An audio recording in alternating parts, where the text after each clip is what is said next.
So Jed is back here with me again on Grill Country as we continue our series on Bulgakov's The Apocalypse of John, an essay in dogmatic interpretation. It's been a while since we recorded our last episode because It's busy been quite a schedules and while. all that. but we are dedicated to getting back to it. And Yes. so this time we're treating chapters 10 and 11 of Bulgakov's book, which also match up with chapters 10 and 11 of Revelation.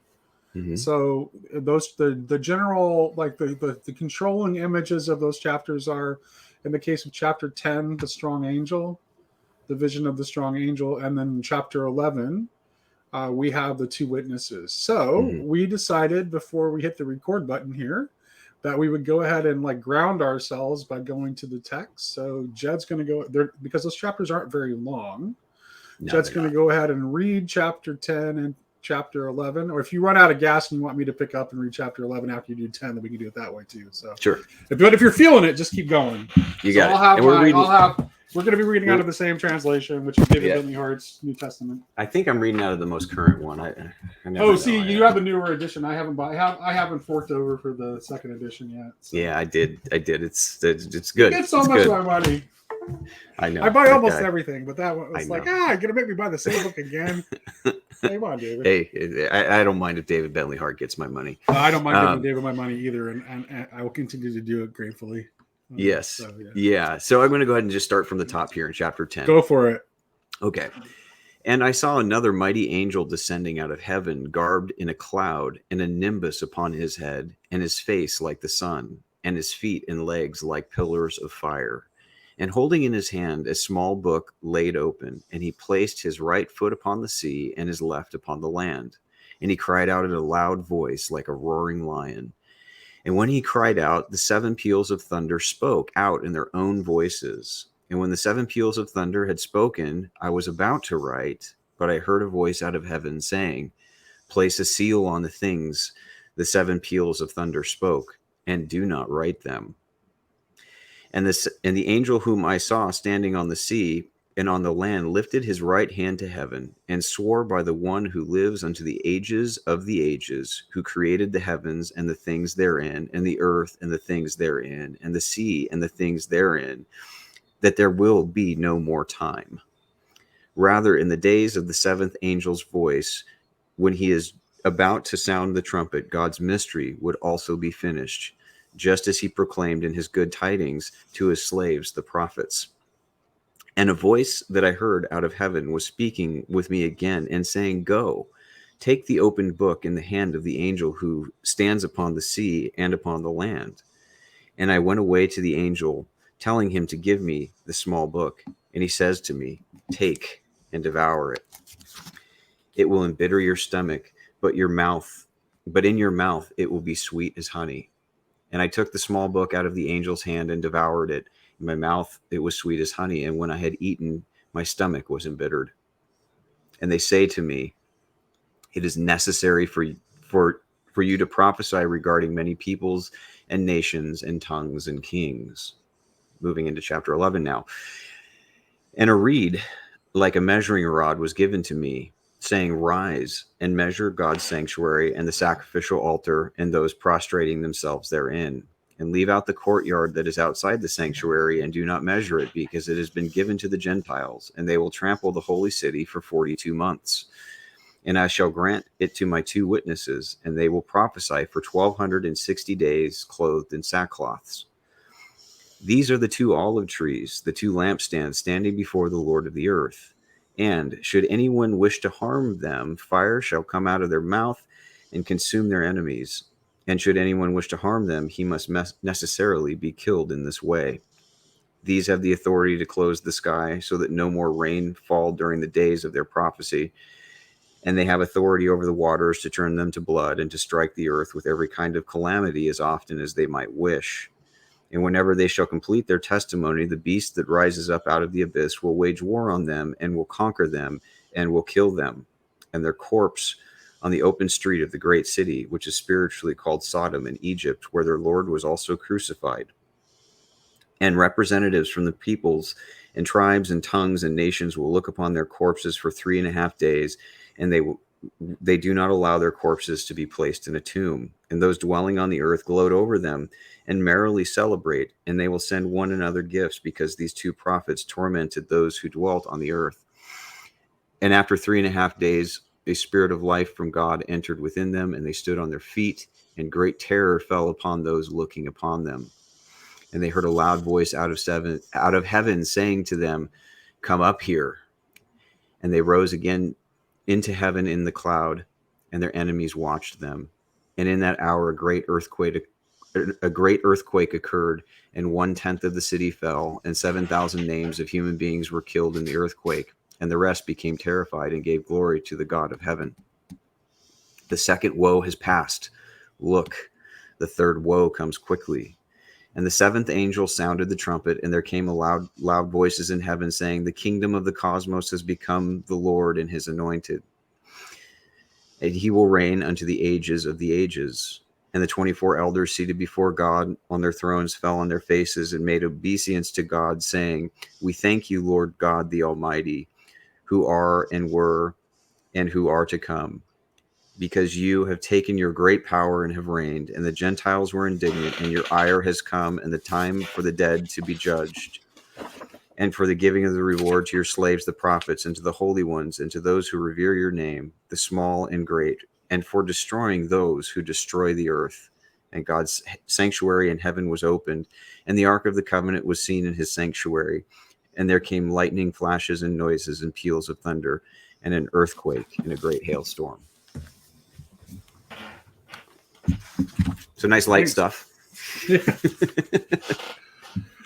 Okay, so let's go ahead and start with chapter 10. Mm-hmm. What do you who is this this angel, the strong angel? He's not given a name, right? And he stands like the pose that he's striking in is kind of like the image I think of is the Colossus of Rhodes, because of the way he's standing. Yeah, and so it's like which makes me think that that there's something about him representing and Bach. This is where Bach goes in his Apocalypse to John. He goes here too. There's something about that image that suggests a threshold or a guardian, like a threshold guardian, right? Because it's an entryway into something. Mm-hmm. Well, the image is interesting because it echoes what we see in chapters 4 and 5. Right. That it, in terms of the actual visual effect of the image, is very similar. Right. It's the one seated on the throne. And so I wonder if there's like a connection between, like an angelic connection between the divine theophany in chapter 4 and this angelic appearance in chapter 10. Well, there's echoes of there are echoes in the appearance of the strong angel and the appearance of the figure of the Son of Man in chapter 1 too. Mm-hmm. There are similarities, particularly the solar imagery. Mm-hmm. is very similar. This is why Bach suggests that this is both essentially the guardian of the threshold, but also he also sees it as the angel of humanity, of of the humanity that is now prepared to enter into what's next. Right. Well, but there's still but he's a guardian too, because there's still tests that are remaining to be passed. Right. And this is kind of 10 and 11 are like a hinge point within the book, and the action kind of shifts before we return to the last of the trumpets and the bowls or the vials. Right. And there's a couple of interesting things in this chapter for Bulgakov that I have questions for you about, because I struggle with these concepts. Okay. And I think I'll do what I can. We'll see. Really fascinating, and I don't really know what to make of it. So I'm just going to go ahead and read. So when he talks about that, there should be time no longer. Yes. Everyone that I've read seems to be in agreement that that just means that there'll be no more delay, because this is what David Bentley Hart says in his footnote. This is what how Bulgakov interprets it, and Emil Bach also reads it the same way. They all say this is essentially that the idea of is that time has run out, that there'll be no more delay of any kind. It doesn't. So the Greek doesn't literally mean that time will cease to exist, even though it does suggest that in English, in that word order, it certainly does open itself up to that in English. Yeah, and I think also the quality of time may change, like maybe the spiritual character of time. But he gets in this interesting discussion on the extratemporality or the supratemporality of the parousia, and so that's my question is going to center around that. I'll read from the text just so the listeners can like get a sense of what where Bulgakov is going with this. So from the middle of the first paragraph in chapter 10, the angel lifted up his hands to heaven and swore by him that liveth unto the ages of the ages, and the creator of the universe says that there should be time no longer. Such a solemnly sworn affirmation lends particular force, importance, and significance to these words about time. However, they should not be understood in relation to temporal existence in general, already sinking in eternity. On the contrary, time continues after that, as witnessed by the further content of Revelation. Together with the overwhelming majority of interpreters, these words, chronos, oktai, estai, I don't know if I'm saying that right. No, that is right. Must refer to the determinate period of time and age.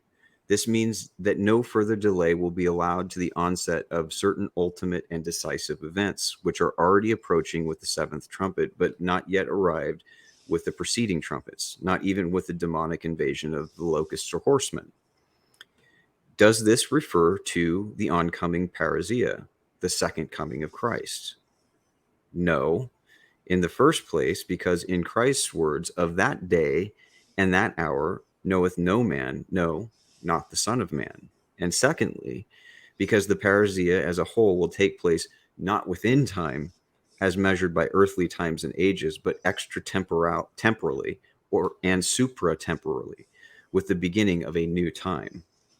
If one were to relate this text that there will be no more time to the parousia, then it would necessarily directly infer to this prophecy that this prophecy has not been fulfilled, since the parousia did not come in John's days. The last prayer of Revelation, even so come, leaves us ignorant as before, though in Christian longing and for expectation of that advent. And so we should set the lack of any length of time in the general context and train of events prophesied here in Revelation. It means that the last hour of the world is now approaching. The time of the Antichrist is drawing near, corresponding to the last woe and the last trumpet. However, it must be firmly established that the historical chronology of this accomplishment, as with that of the preceding ages, the six trumpets, remains unknown even here. It is marked out in the language of symbolic ontology, not of geography and history. I'm going to skip ahead to something else he says a couple paragraphs later, because I think it connects. Revelation only relates to historical ontology, or the philosophy of history, set out not in the language of historical dates and facts, but in symbolic images expressing spiritual realities accomplished in historical empiricism. And that's a spelling mistake in the context, right? So much so that it becomes transparent in its spiritual content. So what I found interesting, I mean, it echoes his main thesis that this is ontology, not history in a straightforward sense, or a philosophy of history, right? Mm-hmm. But the notion of the second coming as supratemporal or extratemporal, it echoes some of those concepts that we also see in Bulgakov, and that Jesse Hake has been developing on some of the Wikipedia articles about the supratemporal fall. Yeah. And I found that to be tantalizing and interesting, but also at the same time kind of mind-bending as far as what that actually means. Are we awaiting a return in history of Christ? And is that what the book of Revelation is referring to? Or is it referring in some ways to this supratemporal concept that Bulgakov is teasing out. I'm not sure that John or the initial readers would have had any concept of that. So it has to be both, I think. Okay. And I think because there's a way I almost I almost want to disagree with Bulgakov in saying that the parousia did not arrive in John's day, because I think it did arrive for John. In what way would you say that? Well, I think it always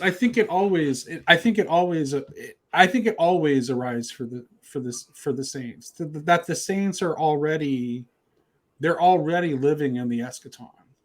Right.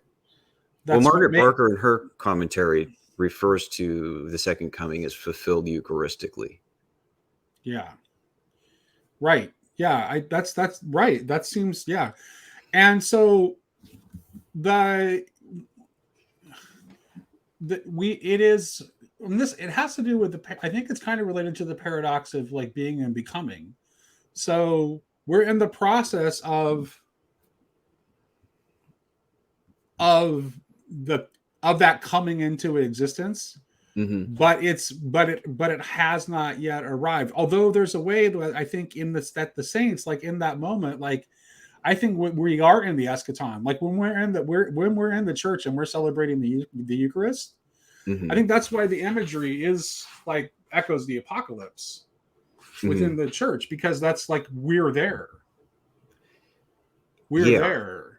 So, but it has not yet arrived for everyone. Okay. So the whole already and not yet sense of it, that's always there, requires us to hold both at the same time. I think that it's here, that there's an apocalypse in every moment. Yeah. Waiting to reveal itself to you. Mm-hmm. And yet that the fullness of the complete revelation in time has not yet arrived. Yeah. And I think that like what I like about what Bulgakov is trying to accomplish here is he's trying to shy away from, kind of a wooden literalism in this text. And I think the best interpreters kind of are driven in that route. And what's interesting is if you read this in light of like his chiliasm, his millenarian kind of view, that the age to come still awaits its fulfillment and accomplishment. Right.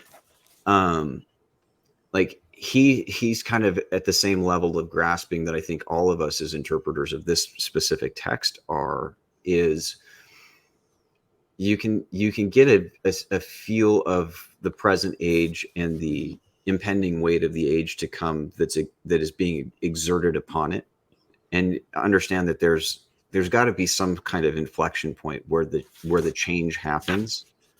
But what that change looks like, what that return looks like as we get into like Revelation 19 and 20, it remains utterly mysterious for all of us that peer into that. Is like it. In a sense, it's like it's declared in writing, but it's still in a sense hidden from the ages. So I think the change, like the part that is the not yet, that is not the already sense of the parousia. Like I think that this strong angel figure is actually connected to that, like in terms of like being a guardian of threshold, and then also like the open book I think the open book, Bach reads it this way, and I think this is my intuition. Actually read it that way before I read Bach, and so I kind of want to see it that way too. Like the open book that is given to the seer by the strong angel is the same book that was sealed in the beginning, earlier in the book of Revelation. Like it's the book whose seals no one can open, and now it's being given to a human seer to consume and take into himself. So, and I think that book is connected to like the completion of and the unfolding of history. right? But history not in like you're pointing out, like in an ontological sense, like in not in a merely like not in a merely like factual temporal sequence sense. Yeah, this image in Revelation refers to this event historically. Like, I think that's where Bulgakov is saying, no, these meanings and these ontological processes are being unfolded. It's giving us the philosophy of history, right? And I like how he's reading that text, and it's similar to like how Bach is seeing it as like a spiritual exercise, right? And then we have to navigate through. About this is what this is a little bit. Let me give you a little bit of what Bach actually says about the figure of the angel. Okay. He said, when the mighty angel appears as the guardian of the threshold, humanity meets at the same time its own genius. We see ourselves in the form of the angel as in a mirror. The cloud with which the angel is clothed reflects the sphere of real ideas into which man rises as a thinking being. The rainbow with its sevenfold harmony of colors is a picture of the gamut of emotions of which man is capable. The fiery feet, continued into flaming pillars, direct and inspire us to walk the earth with energy and active purpose. The sun continents reveals the nature of the higher ego, which will freely coordinate the trinity of thinking, feeling, and willing. We behold, in fact, a modification of the sublime vision of the Son of Man, which formed the beginning of all the apocalyptic disclosures. In the above-mentioned book, Rudolf, How to See Higher Worlds is the one he's referring to. Rudolf Steiner describes how the human being, in approaching the threshold of the spiritual world, is faced with the growing independence of the three fundamental forces of the soul: thinking, feeling, and willing. When humanity as a whole approaches the threshold, a corresponding differentiation is effected. A regrouping of the human race is set in motion. Today, its most conspicuous manifestation is a gradual disappearance of the early national units and the emergence of a great east-west polarity, etc. Let's see. Where does he get to the? Let's see. Okay, here we go. Humanity's guardian of the threshold was revealed to the seer John in a picture, word, and being, one after the other. After the cosmic figure risen before the imaginative consciousness, the faculty of inspiration heard him speak. He called out with a great voice, which was like the roar of a lion. This resounding cry finds a sevenfold cosmic echo. Seven thunders answer him. It is as though yet another sphere wished to join in the sound of the trumpets. John understands the new word of revelation and prepares to write down what the seven thunders evoked by the angel's cry have uttered. And then he is instructed to leave still sealed what is sounded in the cosmos as a secret for the future. The angel of the threshold can nevertheless calculate the result. That the thunders answered him in this way is to him a sign and proof that the time is now quite ripe. He now proclaims a solemn oath. Time will be no more. The mystery of the Godhead shall be fulfilled. In Goethe's fairy tale of the green snake and the beautiful lily, an exact parallel can be found in the stern oath of the angel. After three secrets have been revealed, the snake has whispered the fourth into his ear. The old man with the lamp in the subterranean rock temple can utter the cry of liberation. The time has come. Likewise, when the thunder has boomed out the revealing echo to this question, the angel of the threshold can give the password for the fulfillment to begin. From imagination and inspiration, the great encounter with the guardian advances to the stage of intuition. The angel gives a share in the substance of his own being, and thus offers his contribution to the fulfillment he has solemnly proclaimed. The little book which he holds open in his hands, he gives to John, who, in obedience to the spiritual instruction, he has asked for it. He accompanies the action with the words, "Take and eat it," and John experiences what the angel foretold. In his mouth, the little book tastes sweet as honey, but it filled me inwardly with a bitter taste. It permeates the whole of his being. It permeates the whole of his being with a transforming force. When humanity reaches the threshold of the spiritual world, man has only one choice: of remaining behind and plunging into ruin, or of absorbing spiritual content into himself in quite a new way, which demands of him a transformation of his whole being, and precisely thereby gives him the strength for inner progress. Sorry about that. No problem. There's a little cross noise going on there. Yeah, go ahead. So that's it. So he goes on from there, but essentially, like, it has to do with this, uh, the transformation of humanity to prepare it for the arrival in full of the spiritual world. Mm-hmm. It kind of, what you're saying kind of reminds me of, conversations that, both we have had and that are kind of rattling around this little corner, I guess, on the, Barfield's concept of final participation, the threshold between kind of the period that we're in of withdrawn participation and Yes. the development that's happening in that withdrawn participation is, in a sense, ego formation, the development of the individual, right? Yeah, And then that's final why participation. that's precisely what's happening. Yeah. All right. And then final participation is this return of the sense of divinity and the return of that participation in divine life, but with all of the developments that have been acquired in that withdrawn participation threshold Yeah, or that's period. so. I don't know if you happened to see Pajot's lecture from the Chino conference, but that I was did like, not. okay. So this was interesting because Pajot actually sounded very Barfieldian in that lecture. He said a Hmm. couple of things that sounded very Barfieldian. First of all, he said that the symbolic world never goes away. Like in Right. the same way that Barfield talks about participate. Like the only reason that the move, like, from withdrawal, like the loss of original participation, withdrawal of participation, move to final participation. The only reason that's even possible is because participation never leaves entirely. Mm-hmm. If we were to, if we lost, if participation were to go away entirely, we would just be, we would be plunged into total darkness. Like we really It's would. almost like withdrawn participation, like a good way to put that maybe along those lines, and echoing maybe what Peugeot is saying, is it's almost like a veiled participation. Right. It's Correct. there. Yes. Right. So, and here's the thing that he said that sounded even, that really made that sound Barfieldian. Is then later on in the same talk, he said that the difference is now that we have to engage with it intentionally. And that's Mm-hmm. precisely the point that Barfield is making. Like, original participation, like, just was. Right. It just was.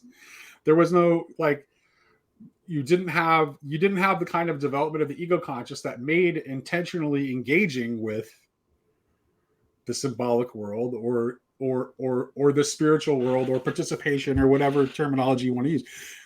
It didn't have to be done intentionally. It was Yeah. just like a birthright. It was just there. Yeah. Zeus was the sky. Apollo Right. was the sun. Right. Right. Yes. And We just felt it. And mhm. now we have to make the move to enter back into those things consciously. Mhm. And that's, in as fact, as like as like integrated individuals, yeah.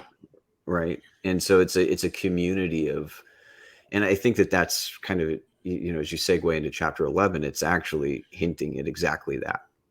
Yeah. And Say more about that. well, I mean, so that, I mean, it's one of the most baffling chapters, I think, in the book, about these two witnesses, right? And Mm-hmm. there's been all kinds of speculation. I mean, I had like mystical experiences with this Mm-hmm. myself, and um, that felt very personal and individual. But as you sit with an experience over a period of time, you see how it expands and opens, and the sense of what those witnesses are. I believe, and I think Bulgakov and Emil Bach and most good commentaries are going to see this in a corporate sense, right? Right. G.K. Yeah. In a Beale corporate sees it in the sense, same way. It's not like, hey, these are two individuals that are although it's clearly intentionally pointing you toward Moses and Elijah too. right. But I think that's the, in a sense, the culmination of, and I want to visit kind of what we talked about, before we started recording. But I think that those, in a sense, is like functioning like these prophets, right? These are mantles of basically prophetic identity it's a shared identity that's conferred upon the witnessing community, right? And the reason why the two witnesses are developed is that's rooted in the Hebrew scriptures, where you need two witnesses to establish valid testimony. Let's talk about the concept of witness for a minute, because I think that that's important. Mm-hmm. Because when we say witness, what do we mean? Like, what is, like, I mean, what are the depths of that word? Well, I mean, if we're looking at linguistically, we're in the martyr word group, right? And in this passage itself is his testimony unto death, Mm-hmm. And then some sort of like resurrection event. Yeah, the resurrection. Yeah, and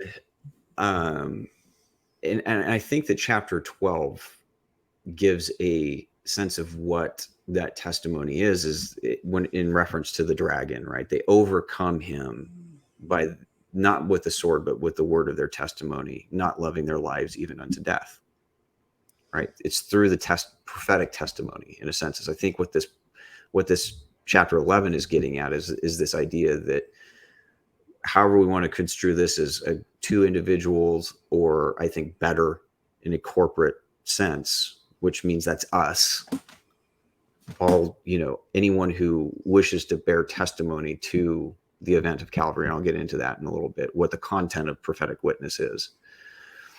But it has to do with like something specific in terms of the overcoming of these antichrist forces, right? And you get kind of this, you get a violent image, which would be not unheard of in a priestly text like Revelation, right?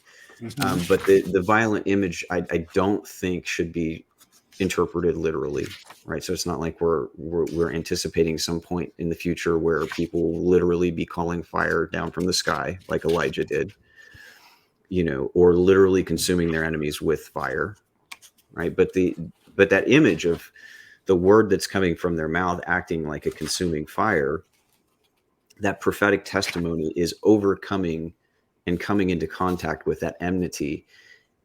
And I think there's a wonderful universalist reading of this, is that's the transformation of the enemy into someone who's no longer an enemy through prophetic testimony. Right. So this is interesting. I think this is interesting. I think you'll find this intriguing. So Bach does something interesting here. He brings in, of all things, in this section about the witnesses, mm-hmm. he actually brings in Götterdämmerung, Twilight of the Gods. And here's what he says. He says, the powers of the bottomless pit rise up against the two witnesses. The drama of martyrdom of the two witnesses and their subsequent resurrection is compressed into a few verses of the Apocalypse. But the same theme has been amply developed in Teutonic mythology. In the Volupsa section of the Edda, Wallace's song of the Twilight of the Gods describes the same events. Only the names are different. The characters are the same. The trouble caused on earth by Loki's clan, the offspring of the pit, grows till it is unbearable. Finally, the strongest of the gods themselves confront the enemy on the battlefield. Two pairs of warriors come forward. The Midgard snake, the devilish many-headed monster, is opposed by the god Thor, wielding the hammer, but he is unable to conquer. The two opponents kill each other, and from their flowing lifeblood leap the flames of the cosmic conflagration. Wotan, the father of the gods himself, confronts the wolf Fenris, the cold satanic power of darkness. But Wotan fails to win the victory. He succumbs, and the wolf, his teeth gleaming, is left triumphantly alone. Mm-hmm. Had Vidar, the great unrecognized son of Wotan, not been there, the fate of the earth and humanity would have fallen under the satanic power forever. Someday, however, so the Edda predicts, Vidar will come forth from concealment and will avenge his father on the Fenris wolf. The important correspondence between the vision of the Apocalypse and that of the Edda is emphasized through other apocalyptic fragments of ancient times. in the Muspili, one of the oldest documents in Old German from the time of Charlemagne. The place of Thor is taken by Elijah through association with the prophecy that the second coming of Christ would be preceded not only by Antichrist, but by a new activity of Elijah. Mm-hmm. This is from this poem from the time of Charlemagne. Mm-hmm. I heard the philosophers say that Antichrist with Elijah will fight. The assassin is armed, and the strife begins. The champions are so mighty, the cause so immense. Antichrist supports the enemy. Indeed, Satan who will destroy him. And many believe, who are men of God, that if Elijah is hurt in fight, and his blood trickles into the earth, the hills will burn down, no tree will escape. The glow of the heavens, the sea will dry up. The moon will plunge downwards. The earth will be burnt. No stone will remain. Mm-hmm. The second pair of warriors is referred to again in the short New Testament epistle of St. Jude, and indeed in such a way here too, as we find a bridge from the Apocalypse to the Edda. And if in passing we are shown an enigmatic, exciting scene, the Archangel Michael is contending with the power of Satan for the body of Moses. This is the moment when the wolf Fenris triumphs over the body of Wotan and must already defend himself from the power of Vidar, the son of the gods, who has attacked him from above. Whether the Apocalypse and the Epistle of St. Jude are speaking of the body of Moses or the Edda is speaking of the body of Wotan, it is the same pictorial truth. Wotan, as the giver of runes, corresponds to Moses as the author of the commandments.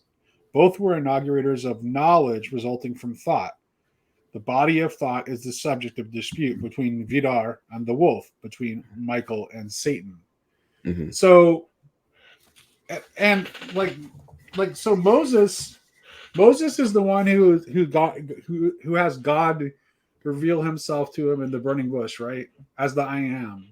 And Mm-hmm. there's a way, Moses is actually Moses as a figure is connected with this dawning of the ego consciousness. Mm-hmm. And Elijah represents something different. So the two witnesses are two different modes of thought almost. Well, two different modes of engaging with the world, but coming together. It would be interesting to kind of stack those concepts. So if we look at how Moses and Elijah function within the canonical history, right? Well, what is Moses doing? Well, he is kind of, there's this shepherding role that he has where he's leading God's flock from bondage into the promised land. And that motif is very dominant in Revelation. It's very dominant in the book of Mark, right? Jesus is kind of presented as the new Moses in the book of Mark, right? But there's this new Exodus that's happening, that he's kind of leading people out of the darkness and into the light of this eschatological promised land. So there's this shepherding, almost a pastoral role that Moses is playing in the canonical history. And Elijah, obviously, what is he doing, in his showdown with Baal? Well, he's turning God's people's hearts back to him, right? And then in that kind of interesting prophecy in the book of Malachi, he will turn the hearts of the fathers to their sons and the sons to their fathers. There's this conciliatory work. And then Jesus picks up on that in his statements that Elijah has come. He identifies Elijah as John the Baptist, but he also says Elijah is to come. Right. And he will restore all things. Right. And this is shortly after the transfiguration. And so Elijah is playing a conciliatory role. And actually, I want to say it's in Matthew, but it could have been, it's in all of the synoptics when Elijah's being kind of this forerunner of reconciliation. It's all in the apokatastasis word group, right? And so I think that with those two modes of being, there's kind of this dual function even in the biblical record of what these two are doing. And in a sense, those what the two draw our attention to is kind of the function that is then distributed throughout the prophetic community. Mm-hmm. Right. And their overcoming is through testimony. testimony, and they, like Christ, their final triumph is actually coincides with their death. Whether natural or, in this case, in this kind of war against the two beasts and the two witnesses. That is, I think that's kind of a sense what the seven thunders are intimating, right? Is what is unfolding is the revelation of these two beasts, and they're at war with these two witnesses.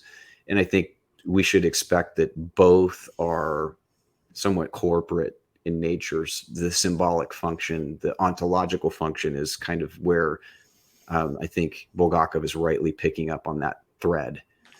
Do you think that do you think that the fact that they are slain and resurrected, do you think that like undermines or supports the idea that they're corporate, which both Bach and Bulgakov seem to agree on, that they're not necessarily like individual personages?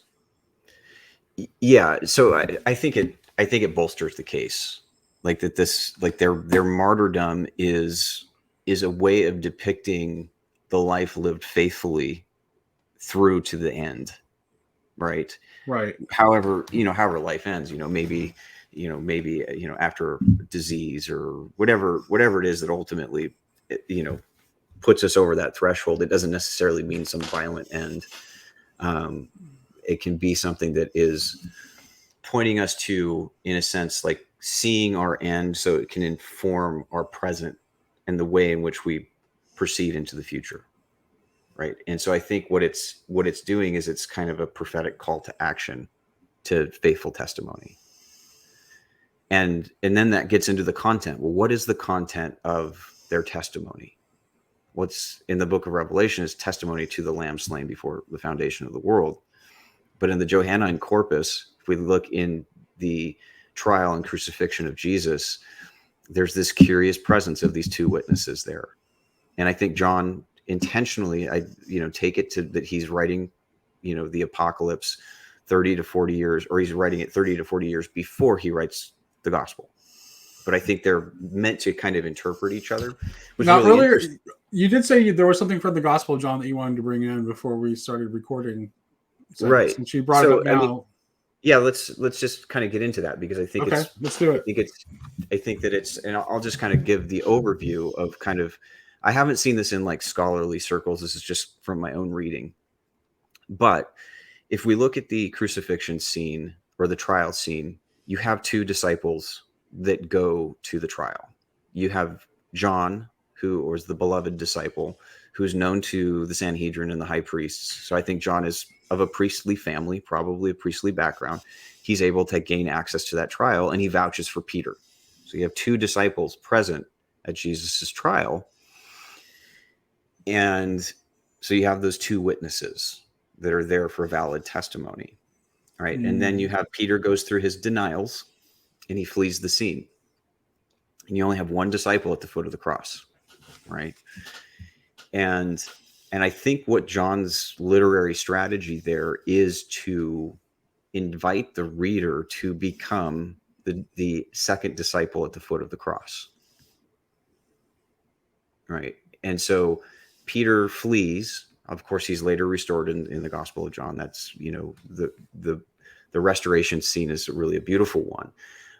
But what the absence of Peter at the crucifixion evokes for the reading community to occupy that place as the second witness, bearing witness at the foot of the cross. And so I think that the content of prophetic testimony ties into John's overall view of what's happening at the cross, which is this is where creation is happening, right? When Christ says it's accomplished, it's finished, it's complete.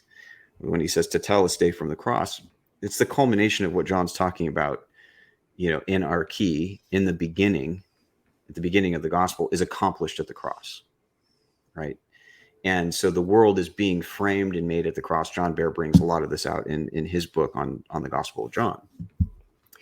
And so I think that the content of the prophetic testimony is simply testimony regarding the crucified and risen Lord, and the weight that imposes upon history, would be one manifestation of it. But then there's the personal side of this. This is what this means to me, right? Because I think that when we think about credible testimony in the court of law, a credible witness is the one who maybe doesn't always have all of their facts straight, but is generally telling the truth, right? They're making a good faith effort to represent the truth as best as they know it. The whole truth, nothing but the truth, so help me God, right? And so I think that the content of prophetic testimony in this context is simply, it's not anything like, it is earth shattering, but it's not like some predictions about the future or anything like that. It is literally Christ is making the cosmos new from the cross.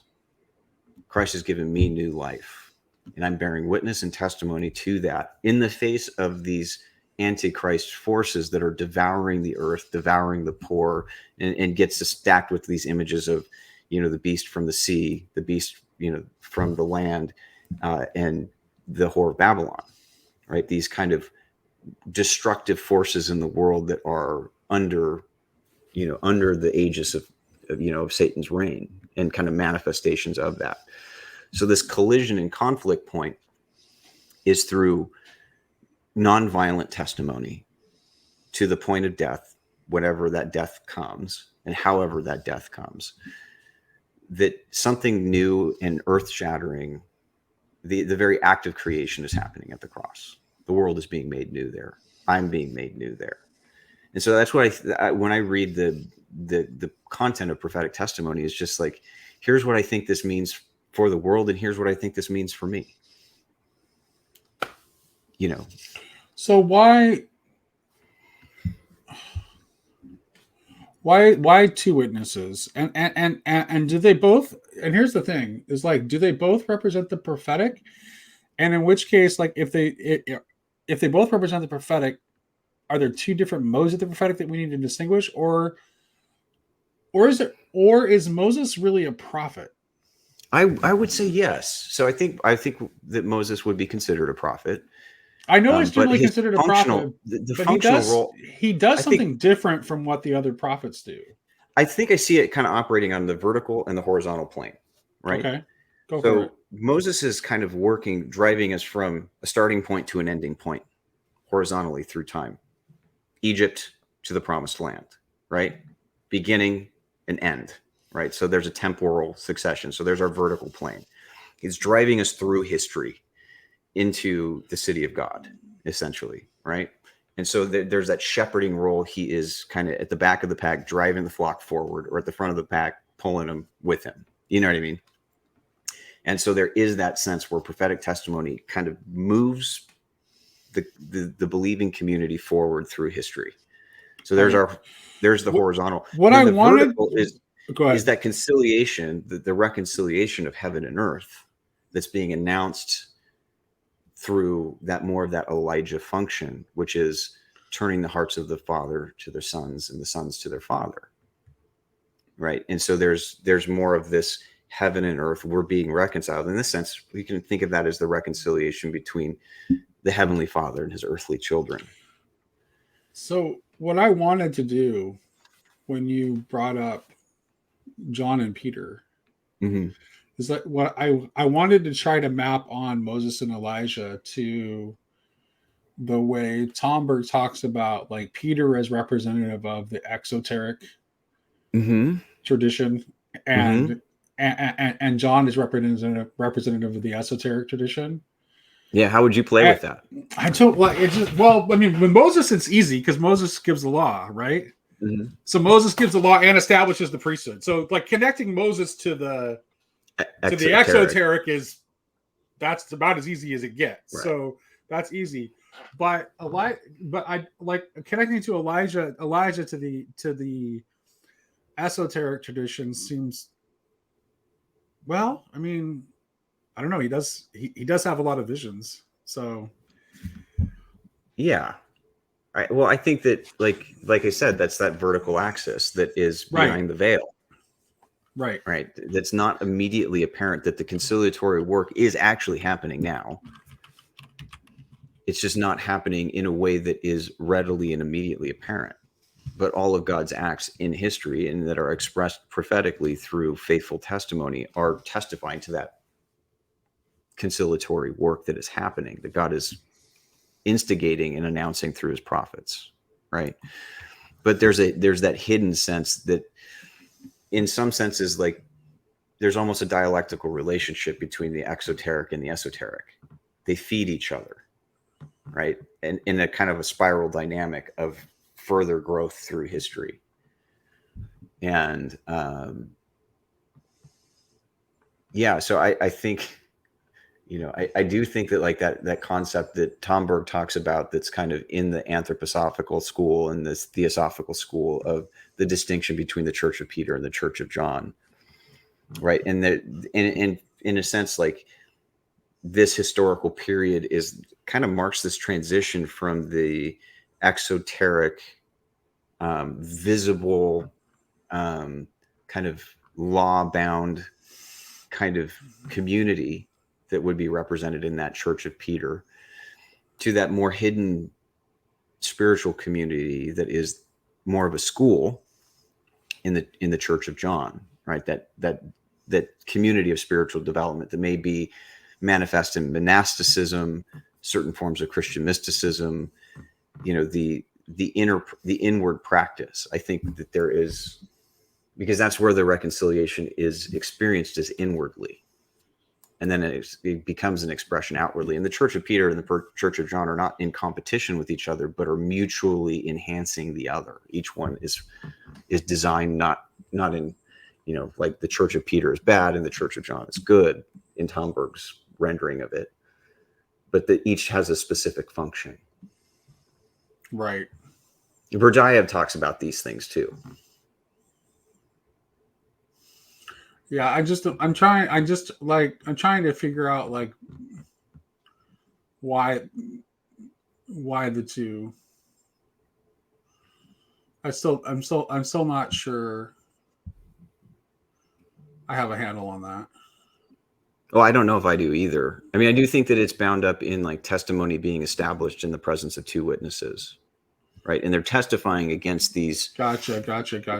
So, like, what's happening at the cross? Like, if we go back to the cross, like, what's happening there? In a sense, Christ is drawing a circle around the world, circumscribing its current reality, saying it has a limit. It can only go so far, because a new paradigm for life is being revealed at the cross, which is Christ giving his life as and for the life of the world. So there's that non-zero sum exchange of life for life. And it's represented sacrificially, but it's expressed because that's the way it has to be expressed in a fallen world. But it's life giving itself to life in a non-violent, kenotic, self-giving sort of way that is presenting a foundational challenge to the way the world considers how life gets advanced, which is in this more predatory paradigm. And Jesus is saying that in John chapter 12, now is the time for the archon of the world to be cast down, right? He's casting him down by actually succumbing, by actually losing, And so, like, what's happening there is, like, the conflict between these two witnesses and the world system represented by these two beasts is that, no, the new paradigm for reality is here, is being revealed at the cross. And we can only go so far with, like, the world system as it currently stands, before eventually that inflection point is going to have to boil over. So the argument I want to make in favor of trying to the Moses side of the mapping I want to do is obvious, but I think the argument that I would make for mapping Elijah legitimately onto the esoteric tradition is that it is to Elijah as the one who gets the revelation of God in the still small voice, mm-hmm. which to me is a real connection to the contemplative. Mm-hmm. The contemplative path, right? Mm-hmm. To the inward seeking, right? Because as opposed to the outward seeking, whereas Moses is definitely associated with the exoteric forms, right? With the with the law, and with the establishment of the priesthood, and with the building of the tabernacle. Yeah. And Elijah is the prophet of the still small voice. So I think It'd be that kind of actually interesting. that actually works, and which maps onto to both to kind of Peter and John too, Mm-hmm. and their respective like roles within the Christian tradition. What would be kind of interesting is I was thinking of Gregory of Nyssa's Life of Moses. It'd be really cool if somebody in a contemplative community could write the sequel of that in the life of Elijah. The life of Elijah, yeah. There you go. Right. Yeah, I'm sure that one of our Jewish friends would come in and tell me how completely wrong I am, because I'm definitely I'm sure I am completely wrong. I just an intuition I had when you were talking, when you brought, it's nothing it doesn't even occur to me. And so you started talking about Peter and John. It's like, oh, Peter and John, like Tomper talks about Peter and John represent like the exoteric and the esoteric. Yeah. Well, parts of the church. And here's the thing, though, and I think that this is maybe one of the things that, I've been reading a lot of critical scholarship in both New Testament and, in the Hebrew Bible type scholarship. And I think one of the things that it opens up is kind of the sheer strangeness of the biblical text and how truly foreign it is to us in our time. Yes. Right. And its compositional history is complicated. It's, the way its history of interpretation complicates how we view it. Right. Mm-hmm. And, whether that's with, our Jewish friends or my more conservative Christian friends that say, hey, no, this is what the text means in some kind of isomorphic sort of sense. And I feel like the Jewish interpreters are less that way. They have a multifaceted way of looking at interpretation that we should learn from as a Christian. I don't know. I mean, I love our Jewish friends, but I've ran my head into a wall of like literalism that shocked me on more than one occasion. Yeah, where it would never occur to me to read a text the way they were reading it, because they did insist on that literal level of meaning always being taken into account. And I don't want to necessarily do violence to a good literary or literal reading of the text. Right. But I mean, it's like I'm a bit of a hypocrite here, because I was just in that live. Did you see the live stream on the changing attitude of the church towards sex since the early church? Because the early church was like, I didn't see that. What was very sex negative. Yeah. I mean, unless you're just like, I mean, that's just what the history is. I mean, yeah. I think Sam was right in terms of presenting what the historical position of the early church was. I think it was, in fact, very sex negative. Mm-hmm. But I don't think that, I mean, I don't necessarily think that just because that's what the early church thought, that means it's a sealed deal in the same way that, right. I mean, he might be inclined to think. Because I don't read tradition but I don't see tradition in that way. It's like, I think tradition. I mean, as a progressive Christian, like, my view on those things is definitely more toward, I guess you could call it sex positivity. But my contention is that but here's the thing: is that sex positivity, like that relies on keeping the literal sense of the Song of Songs as a huge part of its defense, right? It is. So I'm like, okay, yes, yeah, not saying no to any of the symbolic or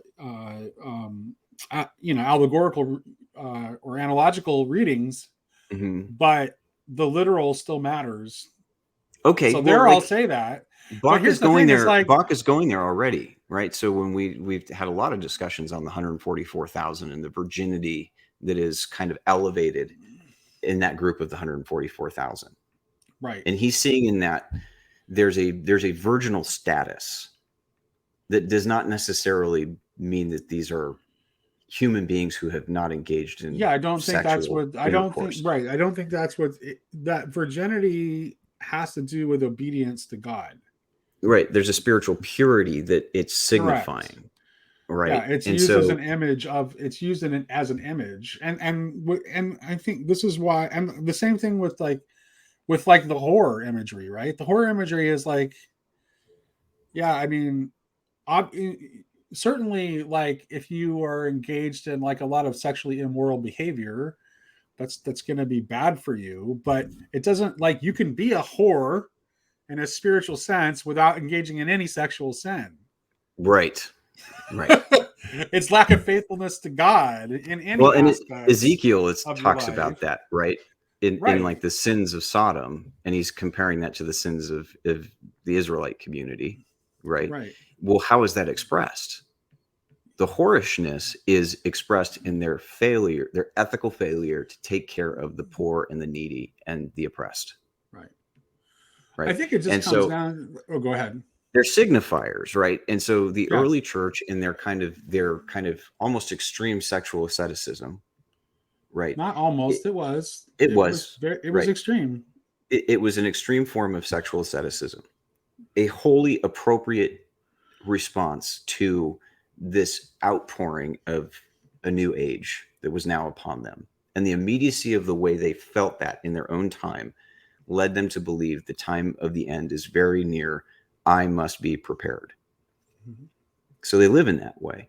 But we're 2000 years into this history, and we don't want to lose that sense of urgency, immediacy of the impending reality of the age to come.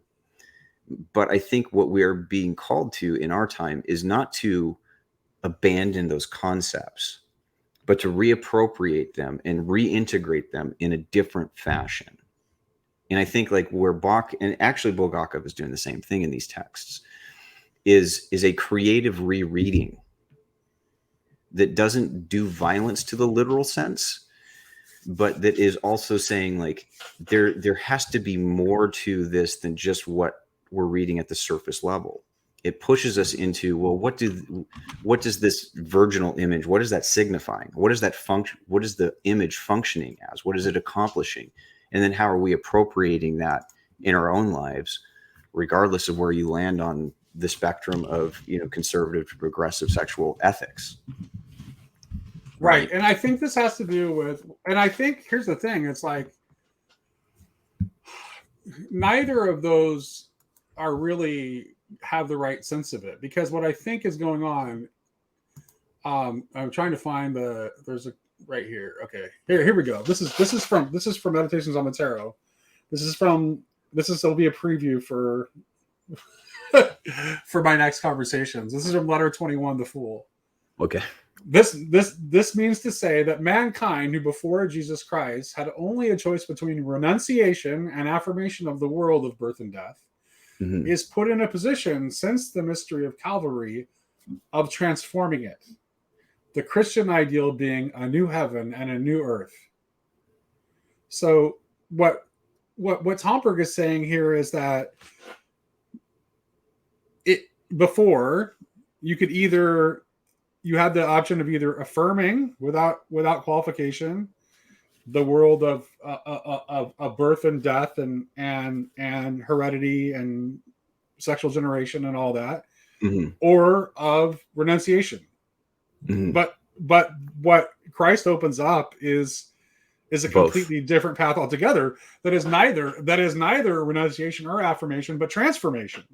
Okay, so I'll I'll show some cards of like kind Okay, of okay. the recent project I've been really obsessed with lately. So I've been on this kick where I've been, because I do have a meditation system I use. So I've been doing a lot of interesting research, and I got turned on to some of the concepts in Kashmiri Shaivism.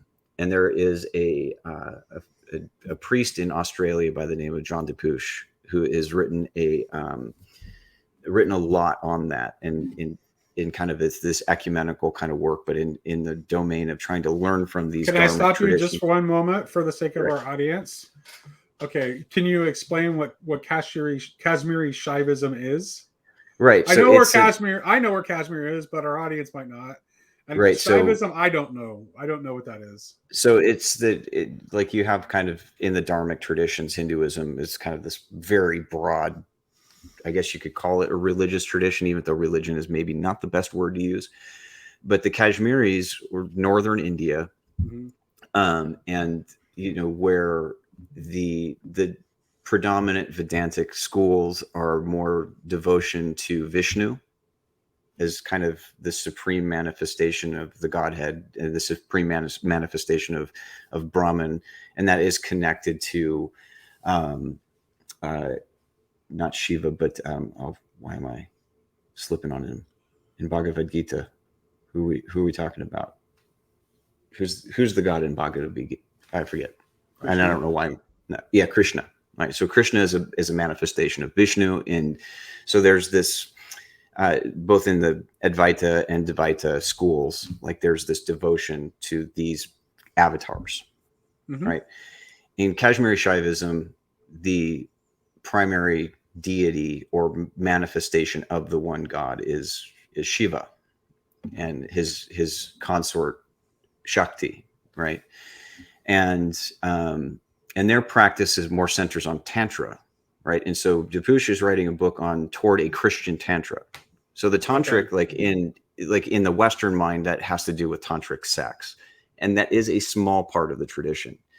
But Tantra is more, the best way to look at that is embodied practice. So Did you see me trying to defend Tantra on the live stream I was just talking about? I didn't see that, but he writes this book. Grim Grizz asked a question about Tantra like during the live stream, and it's like, and everybody was just like, "Oh no, no, no!" Automatically, I'm like, "Well, wait a minute. I think you're making some assumptions here." Well, it's an all-encompassing concept, right, of embodied practice. So the Kashmiri ideal of spirituality is not withdraw from the world; it's active engagement within it. So their spiritual sages were family men of professional in the professional class. So they were working, they were involved. They had rituals surrounding eating, surrounding their devotional practices, surrounding their contemplation, surrounding their work, surrounding their sex. Tantra was just this idea that the practice and the experience of God was one that was embodied in the due course of ordinary life. Mm-hmm. And so Dipush is writing this from a Christian concept that we kind of have that same, the monastic tradition is largely withdraw from the world in the Christian tradition. And he's saying, well, he says, there's nothing wrong with that. He's not there to criticize that. But what he's saying is that there is another way, which is this embodied engagement in the world where everything becomes spiritual practice. So whether the monastic life actually does do both, right? Because the whole monastic thing is like it's ora et labora. So there's also like the engagement in like practical labors too. The Trappist would be a good example. Right, exactly. That's why monks make great beer. Yeah, precisely. The Trappist would be like more of a tantric practice, right? They're actually engaged in industry, right? They're engaged in like their communities. More like the friars would be another example of, versus the withdrawn monk who's withdrawn from society in this secluded life of prayer. The friars were more actively engaged in the preaching and teaching and living within their communities. Right, and that's actually more the more active monastic traditions really are more in the West. Yeah. So just to say, like, not everything's always better in the East, folks. Right. And so he's writing this idea of like, hey, let's take some of these, the overarching concept of Tantra is like embodied practice, and learn to integrate that in our Christian contemplation, right? So that life takes on this sacred flavor where, in your 9 to 5 or whatever your job is, that is in a sense yoga, right? If we do not come to our sexual lives with the sense of it being sacred, how can we possibly transform it? Right. Like, there's no that's the only way it can be transformed, is if we come into it with the idea that it is in fact sacred, and if we come to it willing to give of ourselves entirely. Mm-hmm. I don't see how that's a possibly bad thing. Yeah, I'm putting together like a series of essays that's kind of building on my channel off of the Into and Beyond the Apocalypse concept, but I've decided to peel back from that for a little bit of time and really spend time drilling into the concepts. And one of the essays that I'm working on right now is called Sex at the End of the World, right? Is like, what does an integrated concept of Christian spirituality look like in a contemporary sexual ethics? It's going to challenge them still. It challenges them for me still. So make me feel good about this awesome sidetrack by somehow connecting this to... Right. Well, I think that this gets back into the book of Revelation, where priestly and ritual purity is paramount, right? Is that how do we engage our lives in a way that is in keeping with the spiritual concept of purity while still being actively engaged in the world, bearing testimony, which is the prophetic call that's placed on every baptized Christian. Right. And so what does that look like? And I think like what we get into this kind of this legal framework which is kind of blowing up Paul anyway. We're using Paul in a way that Paul himself is not, like, he's already saying like, no, we're not we're the letter kills, the spirit gives life, or as David Bentley Hart's translation says, scripture slays, the spirit gives life. Like, Paul is not elevating scriptures. He's saying these are useful tools. They're good, but it's still a ministry of death. And we have a responsibility in this new life in the spirit. And that's how he's translating it in his time. Like, this virginal concept, it's better if you don't marry. If you do marry, basically have sex prophylactically to kind of tamp down those desires. Mm-hmm. But that's kind of, it's kind of, Song of Songs is totally ignored in that equation, which is always the outlier. But Jed, so here's the thing though. This is one of the points that I made in that conversation. Like, well, what we have to think about what sex was in the ancient world. Mm-hmm. And sex was an expression of power and for property. Like, it was all about power and property. Right. Like, there wasn't like the idea of romantic love that we have now developed in the Middle Ages. Like, it didn't exist. It was a Christian development. It didn't exist when these early Christian writers were writing and had this extremely ascetic attitude regarding sexuality. It's like, well, they did it for the best of possible. They did it for the best of all possible motivations, because they were trying to protect women from exploitation. But like, for its time, it was an incredible, like, that asceticism was an incredibly feminist move. Right. It did protect women at the time, but that sense of romance attached to Christian love in that chivalric sense is developing out of a monastic ideal that Tom Holland is great on this in Dominion, right? Mm-hmm. Like how he says, like, look, even, if we look at the development of the concept of homosexuality, he talks about that in one of his chapters in Dominion, is that, all of a sudden this concept of Christian sin is all of a sudden suffused also with the same concept of Christian love. So it totally transforms even the idea of what sin is, like to where well, like, yes, because out of this same medieval period there's the whole tradition about about friendship, like a really, mm-hmm. really close friendship. Mm-hmm. That it's developing at the same time. And I think that those things are not completely disconnected. Well, and very early within the Christian tradition, one of the things that emerges is that marriage can only be entered into freely and willingly by both parties.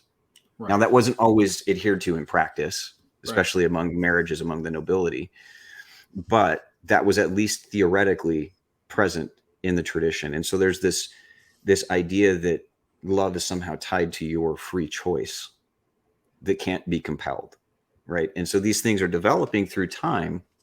And that's where, Bulgakov is so interesting in his ontology of history, the philosophy of history, is this Hegelian sense of, like, all of a sudden, like, these antinomies to what seems like an antinomy to the Christian tradition in the kind of the sexual revolution that's kind of gone on realistically since the 19th century. right? That it presents itself as an antinomy, but there's a dialectical relationship that's happening So you between would the place tradition. like when, like you would place the beginning, the actual beginning of the sexual revolution, like when in the Belle Epoque or something like that. Right? Yeah, I mean, I think it emerges like in certain Victorian. I mean, it's always been simmering beneath the surface, but it becomes what was it? The writing of Sexualis Personae. What was the name of the author? I forget the name. Anyway, like kind of a contemporary of a little bit earlier than Freud. Is it Austrian? I forget the name of the guy right now. I don't But know. anyway, very important book that begins developing these themes of, what would be considered deviant sexual behavior. And he's analyzing it psychoanalytically, whether that's BDSM, and he's tying that back into the monastic tradition, right? The sadomasochistic kind of idea. And Tom Holland drives that concept in the Book of Dominion as well. So these are kind of presenting themselves as as this antithetical to the Christian ideal, right? And so there's this dialectical tension between the Christian ideal and this new emerging reality. But if and I am kind of a Hegelian, at some point there's a sublation. There's an inflection point where there's a meeting of these two things together in a new way of being. And that's what happened in the early Christian movement, just over different boundary markers, right? So the boundary markers there were kosher, circumcision, which in their own context were far bigger deals than sexuality, at least within the Jewish community at the time. And so who has access to Israel's God? Well, you now have access to the God of Israel without needing to be circumcised and without needing to be kosher, right? And so these boundary markers are being blown down. Well, what are the boundary markers in our time? Well, as it turns out, some of these questions around sexual ethics and the concerns from like the people more embedded within the tradition are legitimate, right? However, what we have to be careful of, and this is where history kind of hopefully is a teacher for us, and this ontology of history, this unfolding apocalypse that we're in, that's been since the cross, is that it's going to fundamentally challenge where you're drawing those boundary markers. And what would have been considered a grave sin in AD 29, not eating kosher and refusing circumcision, is now an acceptable practice in AD 38. And in fact, is starting to become mandated within Christian communities, to where, as a general rule, kosher was no longer a part of, except for a few predominantly Jewish Christian communities, was not practiced, broadly speaking, by most Christian communities, right? And in fact, was frowned upon. Right. So this reversal that had happened. So but this leads us back to we are on such a big sidetrack now, but this is too interesting for me to drop, because it ties it back to this point of this point of transformation, right? So the question and I think we just end on this note, because I don't have any answers to this, but the question that we need to be asking when it comes to all questions of sexual ethics is, can this be transformed, and how can it be transformed? And the answer shouldn't automatically be no. Yeah. I mean, I think that, to not, I'm like hippie type. I think the answer is love. Right. But the thing is like, it actually, and how is that right? But it has to actually serve love in a proper and full sense, right? And how is that appropriately expressed? It can't be only lust. It has to be. It has to be love. Don't take that from me. Like it has to be genuinely an expression of love. Yeah. And it has to be capable of transformation, so that in some way it serves the kingdom. Right. Yeah. Okay. I'll just leave it at that without specifying, because I don't really know. Because I don't really know. That may be a fun discussion to open that kind of discussion. I know that it is a big sidetrack, but that may be a fun discussion to have with some various perspectives. Yeah. I think this is where like Sam and Laura need, really kudos for kind of like opening the discussion, because they did such a good job of presenting the issue in a very like, straightforward and honest way. Right. And I think that, like, from the Because it progressive really, I mean, perspective that I like hold the tension is real. Like the change in perspective is, and it is very real. And so the question is like, okay, so what's the way forward? Is the way forward to just roll everything back and adopt the position that the early church had and be completely sex negative and ascetic that's like trying to regards push, to sexuality, that's like trying to push or like clear there's, I mean, I will say this for the sake of the conservatives, like they're not wrong that we're completely going off the rails right now. Like that's true. We really don't have we don't have any good sense of grounding. We don't have any good sense of direction. Well, that's what happens in a sea change.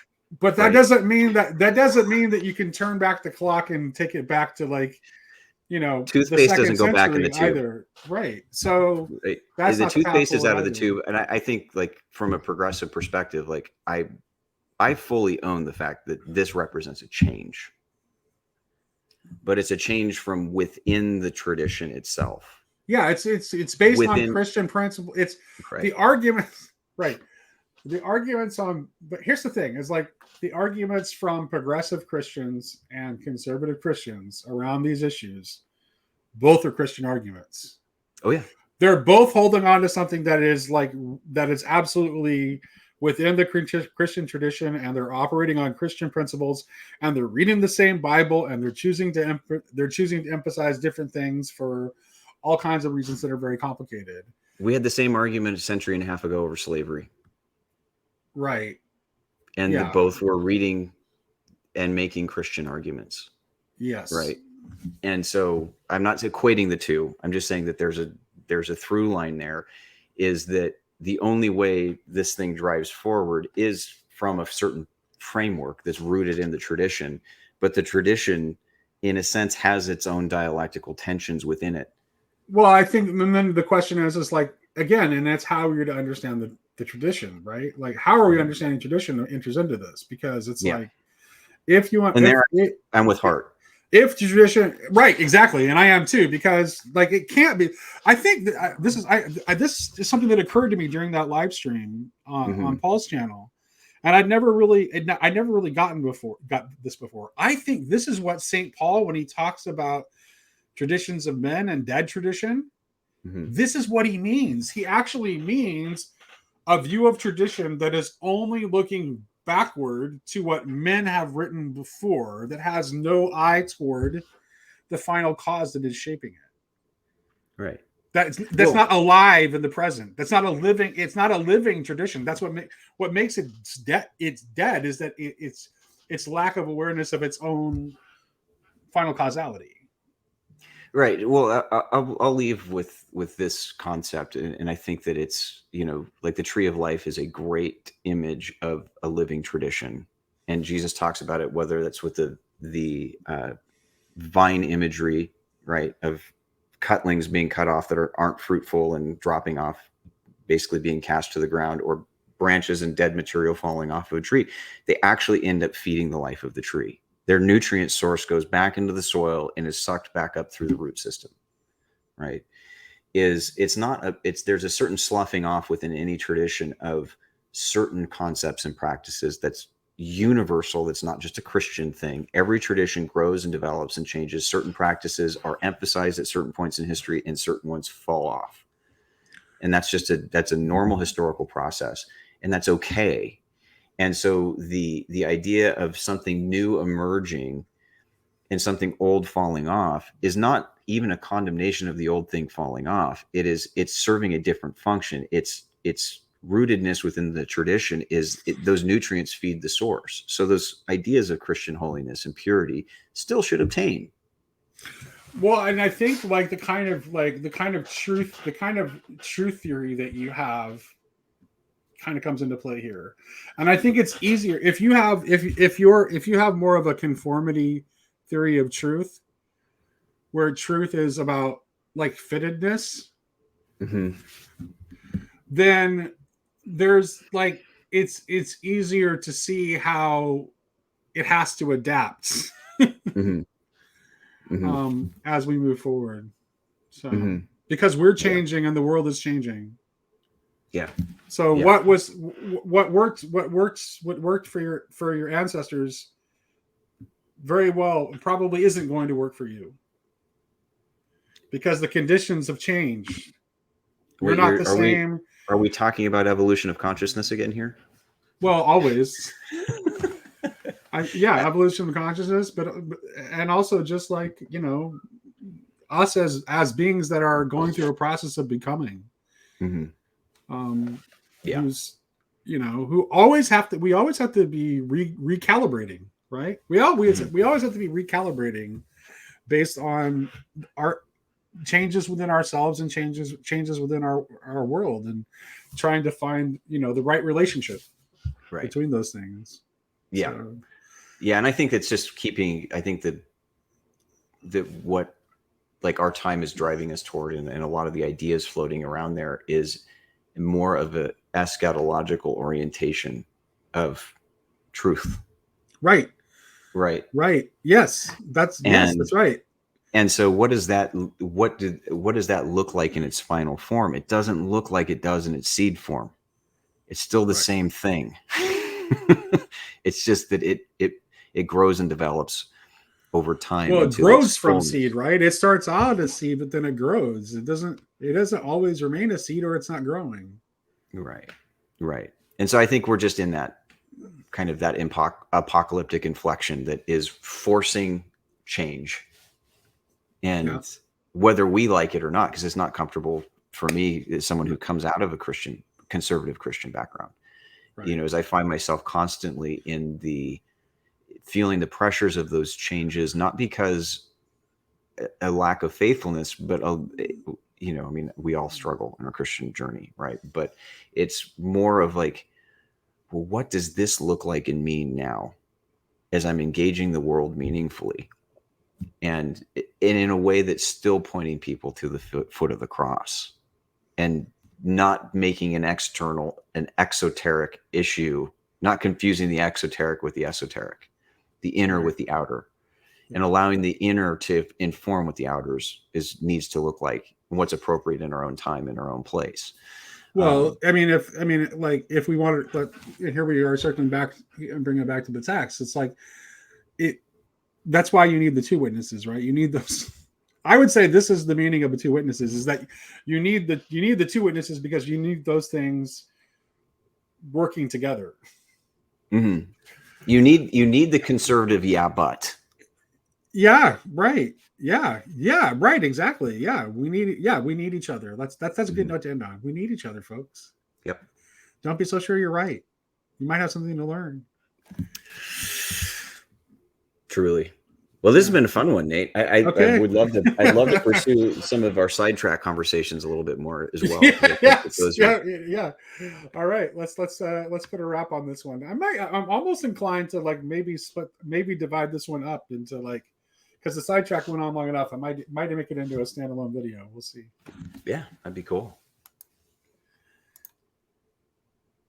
So yeah, I think that might be a good idea, is actually to chop this up into two separate videos, where it's like, because the sidetrack was good. It was a good conversation, but it's only tangentially connected to anything we were talking about before. So maybe I'll just like, but most of the time I'm too lazy and I just drop it unedited. So. I think it would be fun to get a panel, I'll go back and, is it on Sam's channel that was? No, it's on Paul's. The live stream was on Paul's channel. Sam and Laura were hosted by Paul. They're both